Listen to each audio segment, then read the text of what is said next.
ایک شیریں زبان آدمی رات کو دوستوں کی محفل میں بیٹھ کر درزیوں کے بارے میں مزیدار قصے سنا رہا تھا۔ داستاں گو اتنی معلومات رکھتا تھا کہ باقاعدہ اچھا خاصا درزی نامہ مرتب ہو سکتا تھا۔ جب اس آدمی نے درزیوں کی چوری اور مکاری سے گاہکوں کا کپڑا غائب کر دینے کے ان گنت قصے بیان کر ڈالے، سننے والوں میں ملک حتا کا ایک ترک، جسے اپنی دانش اور ذہانت پر بڑا ناز تھا، کہنے لگا، اس علاقے میں سب سے گرو درزی کون ہے؟ داستاں گو نے کہا، یوں تو ایک سے ایک ماہر فن اس شہر کے گلی کوچوں میں موجود ہے، لیکن پورش نامی درزی بڑا فنکار ہے۔ اس کے کاٹے کا منتر ہی نہیں، ہاتھ کی صفائی میں ایسا استاد ہے کہ کپڑا تو کپڑا آنکھوں کا کاجل تک چرا لے اور چوری کا پتہ نہ لگنے دے۔ ترک کہنے لگا، لگا لو مجھ سے شرط، میں اس کے پاس کپڑا لے کر جاؤں گا اور دیکھوں گا کہ وہ کیوں کر میری آنکھوں میں دھول پھونک کر کپڑا چراتا ہے۔ میاں کپڑا تو دور ایک تار بھی غائب نہ کر سکے گا۔ دوستوں نے جب یہ بات سنی تو کہنے لگے، ارے بھائی زیادہ جوش میں نہ آ، تجھ سے پہلے بھی بہت سے یہی دعویٰ کرتے آئے اور اسی درزی سے چوٹ کھا گئے۔ تو اپنی عقل و خرد پر نہ جا، دھوکہ کھائے گا۔ محفل برخاست ہونے کے بعد ترک اپنے گھر چلا گیا۔ اسی پیچ و تاب میں اور فکر و اضطراب میں ساری رات گزاری۔ صبح ہوتے ہی قیمتی اطلس کا کپڑا لیا اور پورش درزی کا نام پوچھتا پوچھتا اس کی دکان پر پہنچ گیا۔ درزی اس ترک گاہک کو دیکھتے ہی نہایت ادب سے کھڑا ہو کر طلسمات بجا لایا۔ درزی نے خوش اخلاقی اور تعظیم و کریم کا ایسا مظاہرہ کیا کہ ترک بے حد متاثر ہوا۔ دل میں کہنے لگا، یہ شخص تو بظاہر ایسا عیار اور دغا باز نظر نہیں آتا، لوگ بھی خواہ رائی کا پہاڑ بنا دیتے ہیں۔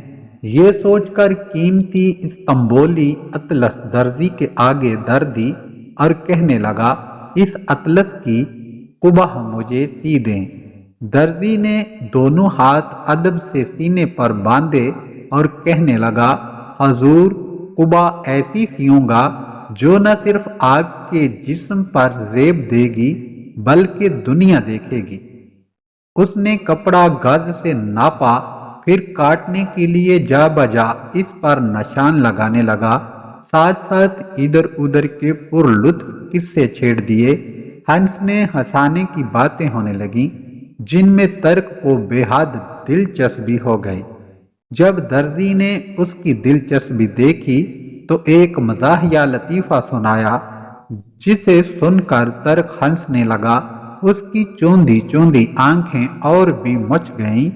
درزی نے جھٹ پٹ کپڑا کاٹا اور ران کے تلے ایسا دبایا کہ سوائے خدا کی ذات کے اور کوئی نہ دیکھ سکا۔ غرض درزی کی اس پر لطف داستان سرائی میں ترک اپنا اصل مقصد اور دعویٰ فراموش کر بیٹھا۔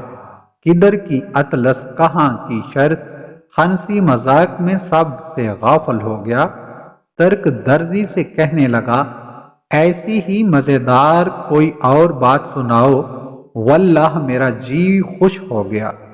درزی نے دیکھا کہ تیر نشانے پر بیٹھا ہے تو ایک قصہ اس سے بھی زیادہ پر لطف سنایا۔ ترک کا مارے ہنسی کے یہ حال تھا کہ دونوں ہاتھوں سے چہرہ ڈانپے کہکے پر کہکا لگا رہا تھا۔ درزی نے پھر اپنے ہاتھ کی صفائی دکھائی اور ایک اور پیس کاٹ کر ران تلے دبا لیا۔ ترک نے بے تاب ہو کر پھر کہا کہ کوئی اور بات سناؤ۔ درزی نے پھر چرب زبانی کا مظاہرہ کیا۔ ترک اتنا ہنسا کہ اس کی آنکھیں بالکل بند ہو گئیں۔ ہوش و حواس، رخصت عقل و خرد، الوداع۔ اس مرتبہ درزی نے پھر کپڑا کاٹ کر ران تلے دبا لیا۔ ترک نے جب چوتھی بار مذاق کا تقاضا کیا تو درزی کو کچھ حیا آ گئی اور کہنے لگا، مزید تقاضا نہ کر، اگر خنسی کی اور بات کہوں گا تو تیری قباحت تنگ ہو جائے گی۔ پیارے ناظرین، ہمیں اس کہانی سے جو سبق ملتا ہے اس کا خلاصہ یہ ہے کہ وہ ترکی کون ہے، دغا باز درزی کون ہے، اطلس کیا ہے اور خنسی مذاق کیا ہے، کینچی کیا ہے اور وہ قبح کیا چیز ہے۔ وہ غافل ترک تیری ذات ہے جسے اپنی عقل و خرد پر بڑا بھروسہ ہے۔ وہ عیار و دھوکہ باز درزی یہ دنیا فانی ہے، خنسی مذاق نفسیانی جذبات ہیں۔ تیری عمر کی اطلس پر دن رات درزی کی کینچی کی مانند چل رہے ہیں۔ دل لگی کا شوق تیری غفلت ہے، اطلس کی قبح تجھے تقوی، بلائی اور نیکی کے لیے سلوانی تھی، وہ فضول مذاق اور کہکوں میں تباہ و برباد ہو گئی۔ اے میرے پیارے ناظرین، اپنے ہوش و حواس درست کر، ظاہر کو چھوڑ، باطن کی طرف توجہ کر۔ تیری قیمتی عمر کی اطلس لیل و نہار کی کینچی سے دنیا کی مکاری درزی ٹکڑے ٹکڑے کر کے چرائے جا رہا ہے اور تو خنسی مذاق میں مشغول ہے۔ ویڈیو اچھی لگے تو لائک ضرور کر دیں۔ شکریہ۔